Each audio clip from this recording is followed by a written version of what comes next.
इस वक्त हमारे साथ ऐसे शख्स हैं जिनकी चर्चा जोरों पर है। सौरभ भारद्वाज, जो कि केजरीवाल सरकार में मंत्री का नया चेहरा है, और सवाल यही है कि ये जिम्मेदारी क्या चुनौती भरी है।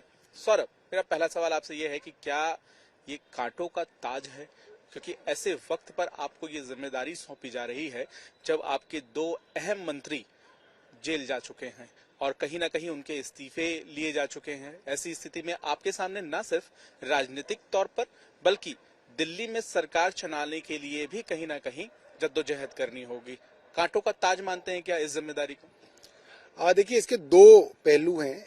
ये बात बिल्कुल ठीक आपने कही कि आज के समय में जो चुनौतियां पार्टी के लिए, सरकार के लिए हैं, ऐसी चुनौतियां पहले कभी नहीं थी। बल्कि ये भी कहा जा सकता है कि इस तरीके की चुनौती आज तक किसी राज्य सरकार को केंद्र सरकार की तरफ से नहीं मिली कि एक राज्य सरकार के सिटिंग उप मुख्यमंत्री को जेल में डाल दिया गया हो, दूसरे हैवीवेट मंत्री आपके 9 महीने से जेल में हो। ऐसा कभी सुना नहीं, हमने नहीं सुना अपने राजनीतिक करियर के अंदर, पहले भी नहीं देखा। तो ये चुनौती बड़ी है क्योंकि केंद्र सरकार अपनी पूरी ताकत से, बहुत ताकत होती है केंद्र सरकार में, सारी एजेंसीज के साथ, ईडी हो, सीबीआई हो, इनकम टैक्स हो, एसीबी हो, सब लोग जो है हम पे हमलावर हैं।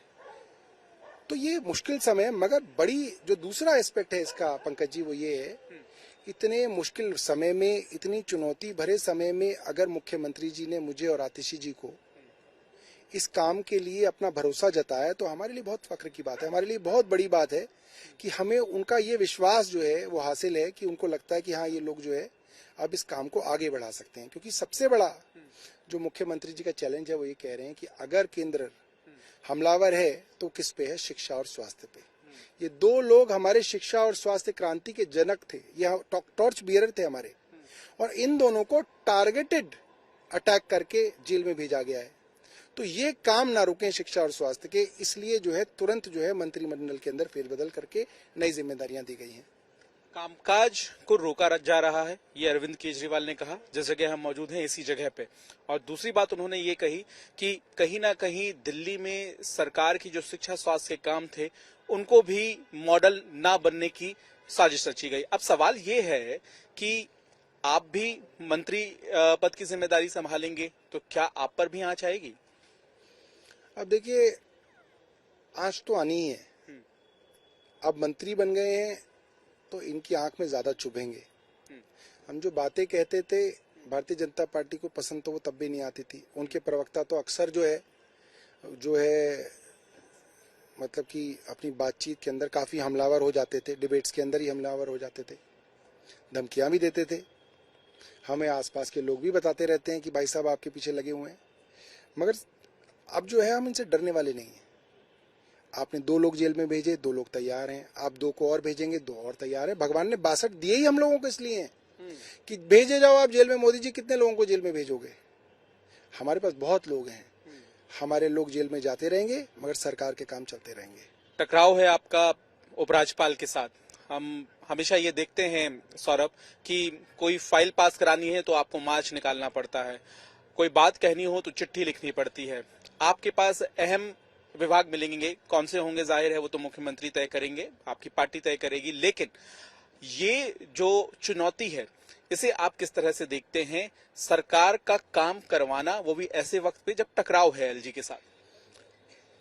मैं ये समझता हूं कि एलजी विनय सक्सेना साहब जो हैं वो as a individual non entity हैं हमारे लिए, क्योंकि केंद्र ने कहा हुआ है कि इनके काम रोकने हैं, इसलिए वो उस एजेंडा पे काम करते हैं।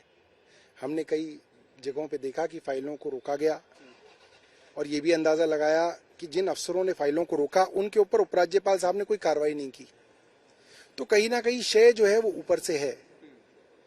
मगर ये जो लोग हैं दिल्ली के, इन्होंने बैजल साहब का भी समय देखा था और उससे पहले नजीब जंग साहब का भी समय देखा था। नजीब जंग साहब को इतिहास में कोई नाम लेने वाला नहीं है, क्योंकि पब्लिक ये देखती है कि कौन आदमी काम करना चाहता है, कौन आदमी काम रोकना चाहता है। हो सकता है सक्सेना साहब काम रोकने में सफल हो जाएं, मगर पब्लिक के दिल में जगह बनाने में अगर वो सफल नहीं हुए तो उसका कारण यही होगा कि उन्होंने काम रोके। तो आपका नारा यही रहेगा, लड़ेंगे जीतेंगे? देखिए, नारा हमारा ये है, ना हारेंगे, ना झुकेंगे, ना रुकेंगे। और आपने जो कहा वो भी है, लड़ेंगे, जीतेंगे। अब लक्ष्य भी मुझे बता दीजिए, क्योंकि जाहिर है हम ये नहीं कह रहे कि आपके पास विभाग कौन से मिलेंगे, जब मिलेंगे उनकी जानकारी मिल ही जाएगी, लेकिन लक्ष्य क्या है? जाहिर आपने सोचा ही होगा, आप अभी दिल्ली जल बोर्ड के वाइस चेयरमैन भी हैं, लेकिन सौरभ भारद्वाज का विजन क्या है, सौरभ भारद्वाज का लक्ष्य क्या है मंत्री के तौर पे? देखिए, लक्ष्य तो ये है कि जो विभाग हैं वो जनता के प्रति जवाबदेह हों। ठीक है। जो विभाग हैं, आईएएस अफसर हैं, छोटे छोटे दफ्तरों के अंदर बैठने वाले सेक्रेटेरियल स्टाफ हैं, इन सबकी जवाबदेही जो है जनता के प्रति हो। इनकी जवाबदेही एलजी साहब के प्रति नहीं है, इनकी जवाबदेही केंद्र के प्रति नहीं है, इनकी जवाबदेही दिल्ली की जनता के प्रति है जिन्होंने इनको वोट दिया। वो जवाबदेही अगर तय हो जाए तो दिल्ली के अंदर सारे काम चलेंगे। लोगों को पेंशन भी समय पे मिलेगी, अस्पतालों में अच्छा इलाज भी होगा, मोहल्ला क्लिनिक में दवा भी मिलेगी, स्कूलों के अंदर शिक्षक भी आएंगे। अगर जवाबदेही तय हो जाएगी तो कोशिश सिर्फ ये रहेगी कि जो जवाबदेही है वो तय रहे।